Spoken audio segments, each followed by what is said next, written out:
All right, so I want to talk about slavery in Pakistan. Now, when I came into understanding about this, I was like, there's no way that slavery still exists. I mean, I just couldn't understand it. I couldn't comprehend the fact that there's child slavery or there's family slavery that's actually happening in Pakistan. So we're going to talk about that today, why this is actually still happening, because in 1992, there was a law that was brought into play that actually made it illegal. So why in the world is Pakistan still operating in slavery, or what they would consider bonded labor? They don't actually use the word slavery, but it is slavery. It's modern day slavery. And one of the reasons is the fact that there's no enforcement of these laws. Now, there is, families that are born into this bonded labor trap, and they are there forever because they never can get out of this thing. So we're going to go over a few components of this. First of all, there is about 50 million people across the world that are trapped in modern day slavery.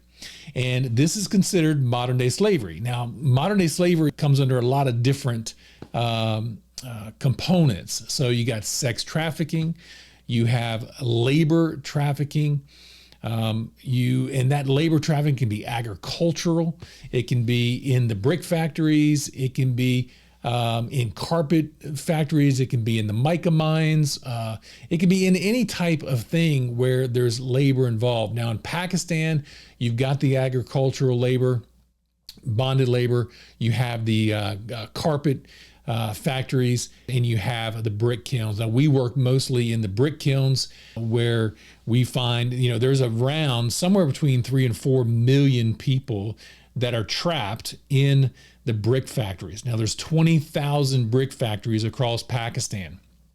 And this practice of bonded labor is all across them. And, we're trying to fight against this, but it's really difficult when you have this type of system that's set up there that entraps these people, and we can't stop them from being, trapped. Now we're going to try to do all we can to do that. But when you have so many people that are coming into this bonded labor trap, and then you rescue people out of them, you don't really feel like you're making a big difference. Now, we are making a difference in the families that we are able to rescue. But, it's disheartening to know that there's a system here in Pakistan that actually allows for more families to come in.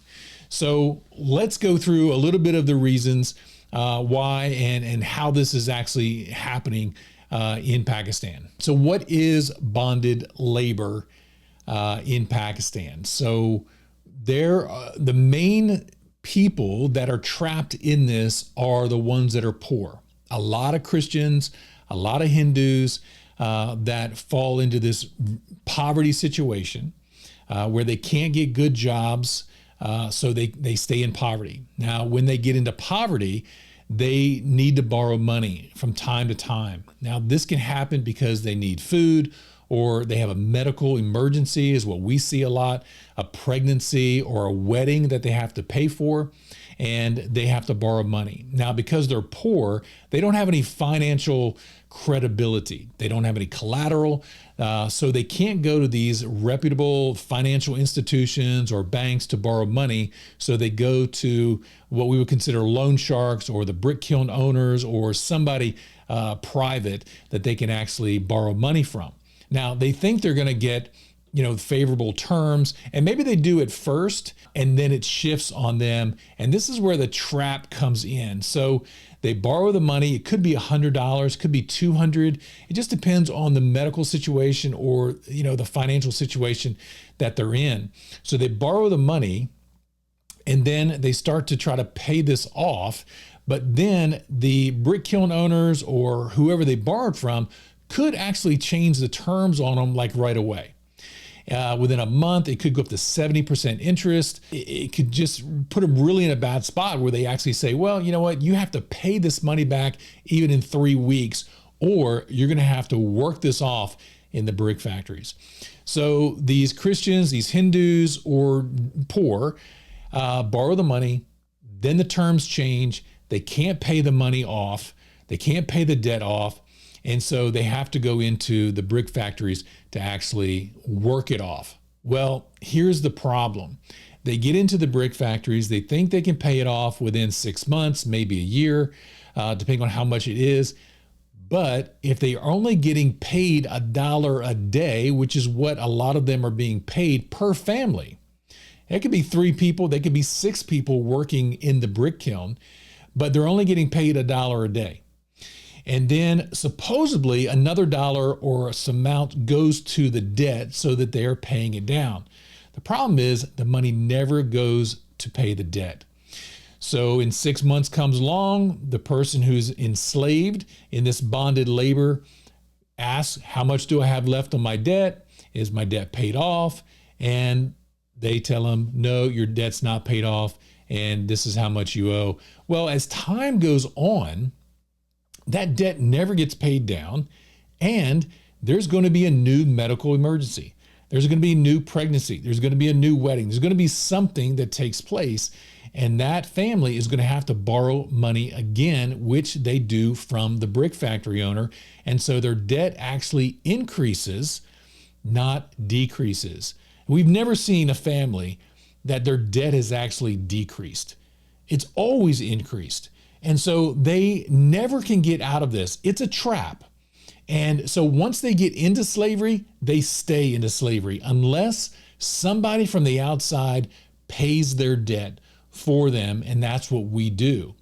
But so they're trapped. This is why we call it slavery. This is really what modern day slavery is, when they are trafficked in a sense through the debt that they have to pay off, and then there's no way for them to pay it off.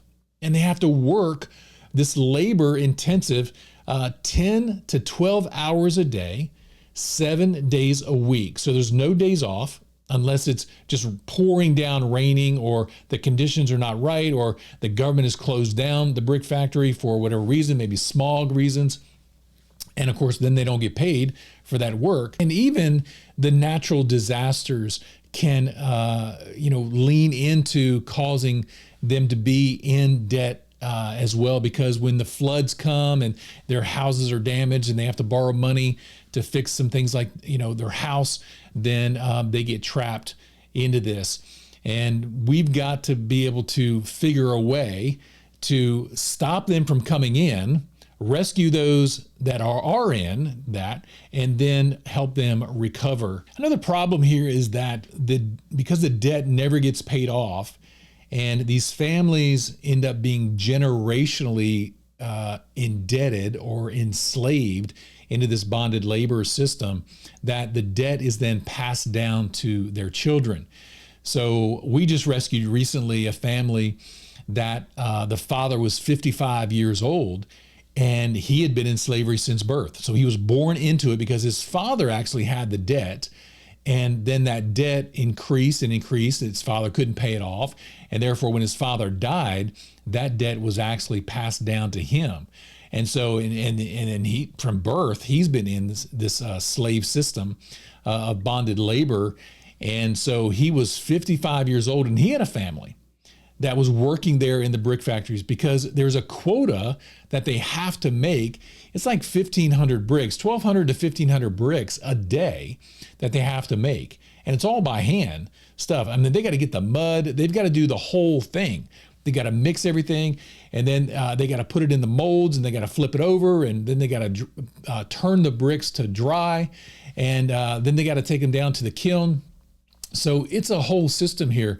And if they don't get those quotas done, there can be really some bad consequences for them not getting their work done. So all of the family is working hard to get this done. And of course, sometimes, if the factory's closed or whatever, then they don't get that done. So basically what I'm trying to say here is that, when a family borrows money, even $100 or $200, they become generational slaves. There's no way for them to be able to pay that back with the wages, the low wages that they're getting. They never can pay it back. So it's definitely forever. I think, one of the biggest challenges that when I walk onto the brick factories property, you see the kids. So the children obviously are right there with their parents, and they're having to work and labor alongside them to meet the quota for the day. So we just got back from Pakistan not too long ago, and as soon as we walked onto the property, here is a family with a 3-year-old, and she's got big mud in her hands, and she's bringing it to her mother. And it's just a really sad situation that this is child labor or child slavery that's incorporated into this. And it's hard to see this when you walk on there. I mean, it's one thing to have a grown man, but it's another thing to see a 3-year-old girl that has no chance of going to school, no chance of learning, reading to, read or write, no chance of a career. And these families that are, trapped in this, there's no, when they come to age where they want to get married, they're not going to be able to marry somebody outside of the bonded labor system. So they're looking for a husband or a wife that's also enslaved, because there's no free person that's going to marry a slaved person to be trapped in that. And so there's a lot of consequences here. Look, there's also working at the brick factory is toxic. It's extreme heat. It's the fumes. Working with coming out of that the kiln is just really, really difficult. And we see people that have health issues. And so this is another problem, and why we try to get in there and rescue families whenever we can, as fast as we can. And of course, if they get sick and they have to go to the doctor, well, that's more debt. The children grow up into this and just believe this is their life. So the man that we rescued, he's 55 years old, and he was born into this, and this is all he's known. So every single day he goes with his family when he was a kid, and he made bricks. And now he was 55 years old, and he's got his family that are making bricks every day. So it's all they know. And when we rescue them, we have to help them, and we do. And that'll be another video where I'll share what we do to help these families when we bring them out of slavery, and that's the recovery part. And we have a team of people that actually help them to recover. So you might say, why don't the families just leave? I mean, if it's slavery and they're never going to get out, why don't they just go? Why don't they just, say, I'm not doing this anymore. I'm not putting up with it, and I'm heading out. See you later. Well, they can't do that. And they're trapped in this. First of all, they're minorities, Christians and Hindus. And the brick kiln owners will get the police on them. Even though it's illegal, there's a corrupt system where the brick kiln owners can pay off the police or pay off lawyers, or the bribe system is very active, very alive in Pakistan. And so they will face consequences. They could be beaten, they could be killed, they could be arrested. They are trapped. They can't just say, well, you know what, I'm not putting up with this, I'm heading out. Their life, their kids' lives, their wives' lives, their daughters' lives are on the line. And so they cannot do this. They are trapped. And so if somebody doesn't rescue them, they will stay in this trap system forever and then pass that down to their kids. I don't really know how they handle it, to be honest with you. From the Western world, we just can't accept this, that this is, would be my life and my fate and all of this. But they're trapped and they don't know how to get out. And so they just work it every single day, and that just becomes their life. They figure a way to make it through the day. They figure a way to make it through the week. They figure a way to make it through the year. But this is really, really a psychological issue. And I just can't imagine. But this is the reality there in Pakistan with the slavery stuff. Again, even though it was illegal, 1992, laws came into play.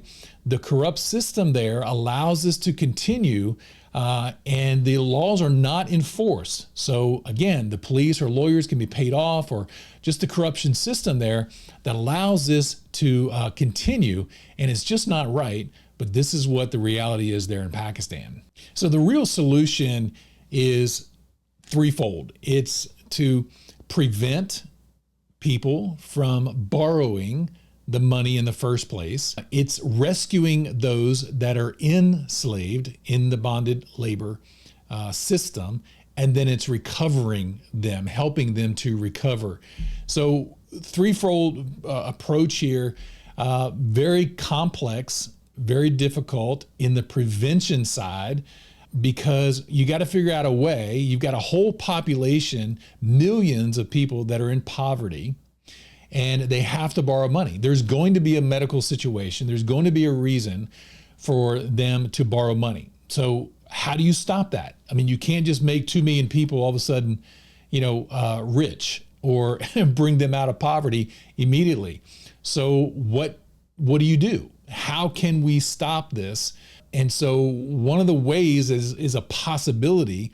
We've not started it yet, but it's a possibility of creating micro loan system to where we actually, or a private organization actually loans out the money to the people that need it, and that's not corrupt, and that won't entrap them, won't enslave them.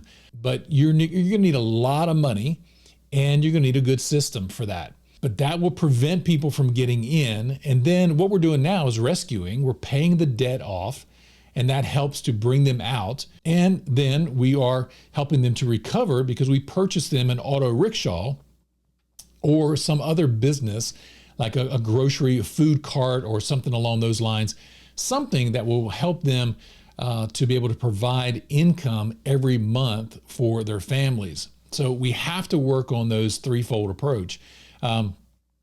If we don't work on prevention, then the problem never goes away. We continue to have people come in that are borrowing money and get trapped. If we don't rescue, well, they stay entrapped. And when we rescue them and we don't help them recover, then they will not have a way to make income, and they'll end up going back into slavery, and that doesn't help anybody as well. Now, on the home front, we're trying to bring awareness to this issue. We're trying to let people know that, hey, slavery still exists. It may not look like it looked 150 years ago, but modern day slavery is still slavery. People are entrapped for their bodies, for labor or for sex, and they cannot get out. They have people that are controlling their lives, and they are trapped. And so this is modern day slavery. So most people don't realize that slavery still exists, and we want to help bring awareness to that. We want people to then take that message and also bring awareness to that. Share this information on social media, or to your friends, or to your organizations or groups or churches or whatever, wherever you meet, so that we can bring an awareness to, hey, this is still going on. This is happening, just in a different way, in different industries than it did in the way it looked 150 years ago. But we still can do something. And if we're not aware of this, then we're not going to do anything. I mean, we can't do something that we're not aware of. So once we become aware of it, we then have a choice. And, one of the statements is, if not you, then who, right? I mean, you and I have to be the ones that make a difference. These families, I'm just going to tell you, these families are not going to get out of this generational slavery unless you or me or somebody pays their debt. It's just not going to happen. We have to be proactive. We have to act on this, because somebody's got to. The challenge there is the other Christians, the other Hindus there are poor. And so they're not going to be able to help rescue the other Christians and the other Hindus. It's just not going to happen. And so this is why there are millions of Christians and Hindus that are trapped in this slavery situation in Pakistan, because there's nobody there to help them. So there's a few organizations that go into Pakistan that are rescuing these families, but we need more. We've got so many people that are still trapped, and we've got to get them out. And it doesn't take, an extraordinary person, right? So ordinary people, I'm ordinary. Maybe you're ordinary, maybe you're extraordinary, but it doesn't take a lot for us to be able to do this. Think about this. I mean, recently on one of our rescues, $177 was the debt. And his family had been enslaved for 6 years. So $177 set the family free. And then we purchased them an auto rickshaw, which costs about $1,000, or another business, and set that entire family free. So one action from us on this side changes a family tree, because it's not only setting this one family free, but their children are now free. Their children's children are now free. They're able to go out, go to school, make a living, changes their entire life generationally. And so we may rescue a family of 5, but how many are we really affecting in that family as those kids grow in freedom and then their kids grow in freedom as well? So there are many organizations that are actually trying to stop this from happening. We're working on a systemic level with some government officials trying to figure out how do we get the laws that are on the books, how do we get them to actually be enforced? That's one thing. But there's a lot of pressure that has to be given to make that happen. And it's just a really difficult process. But there's other organizations that are local there as well in Pakistan that have been doing this for decades and decades, trying to be an advocate and to bring this to an end, but it's still happening. So this is a major, major challenge. There's legal battles we can go into, but until we can get the systemic issue or as a whole and work with other NGOs and organizations on the ground, then we have to rescue one family at a time while we're working to try to end this whole thing as a whole. Now, we can do it. It's going to take time, and it's going to take contacts. It's going to take pressure. It's going to take some awareness from the public's even standpoint, because I think that even in Pakistan, there's just this, there's just this blind eye or something that's kind of, they turn away from it, and maybe the problem's too big for some of the public people, that they don't like it, but it's happening, and they can't do anything about it.